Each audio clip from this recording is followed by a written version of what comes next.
This Tragedy Gaddafi. Look for that Pray Magnum Opus. You know what I'm saying? Right now I'm doing it, you know what I mean? On WatchLOUD.com. And this is going down all day, every day, man. Peace, Queens, love you. The first time I used the word Illmatic in a rhyme was a song called Tragedy, The Rebel Is Here. It's on volume 1 of Marley Marl's In Control 1. The rap automatical, the rhymatical. Forget ill, I get illmatical. I was in some trouble. I was about 14, 15 years old. And I went to Marley's studio. He lived off of Astoria Boulevard. And the studio where it was at, it was a little walk from Queensbridge. And I remember going to the studio with a friend named Dread, Archie from Ravenswood. Dread Archie, he's a comedian too, good friend of mine. And we were walking to the studio, and I was like dipping in and out of doorways. And he was like, "Yo, what's wrong with you?" I was like, "Yo, I'm on one." You know what I mean? But he was like, "Yo, what you doing?" I was like, "Yo, I gotta go make this song." You know what I'm saying? And it's like, for me, no matter what I was going through in life, I had to do music. So when I got to the studio, Marley doing a beat, and I was like, "Yo, the rebel is here." You know what I'm saying? Because I always looked at myself as being a rebel. And that's the first time I used it in the song, you know, and I just went in, did the song, and I bounced. You know, and when I bounced, I wound up getting snatched up a little while later, and that's when, you know, the whole album came out, and everybody was like, "Yo, you know, yo, shorty, that's not you on that album. Yo, your man's just blowing up. How's that you?" And I'm like, damn, and I was hurt, you know what I'm saying? But I had to realize that, you know, it wasn't hip-hop's fault, it was my fault, you know what I mean?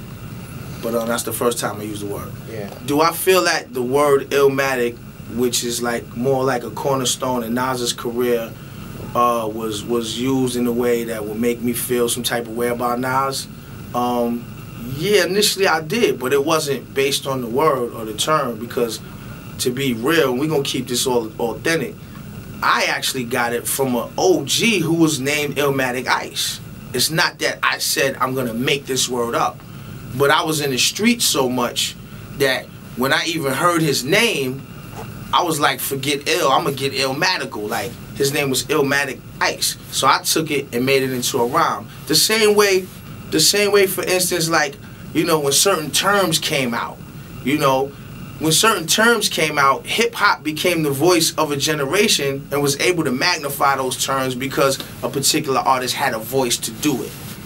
Now, feeling the type of way about Son at times, and I ain't gonna say I didn't, I ain't gonna front, he know what it is, he feels some type of ways about me too, but that's life, man. When we grown men now, I definitely don't feel that way now, because honestly, what I really wanted from Son, he gave to me already. He was asked what was his influences was, and he named me as one of his influence. That's all I ever really wanted. Don't let me go in vain, because Nas, I'm gonna keep it real, Nas is my favorite MC, straight up and down. Jay, I love Jay, I love Nas, I love Jada, I love lyricism, and Nas is one of my favorites because he's methodical. You know what I'm saying? He's methodical and he's precise. For him to say I influence his style is a great compliment. I just never wanted him to just feel like, yo, come on, son, you know what it is, and in regards to what, it keeps the brand up. Because there was times where, you know, times was different. It was times in my ignorance, I would have died for Queensbridge. I'm glad I didn't. I would have been stupid, because it was more important for me to live for it.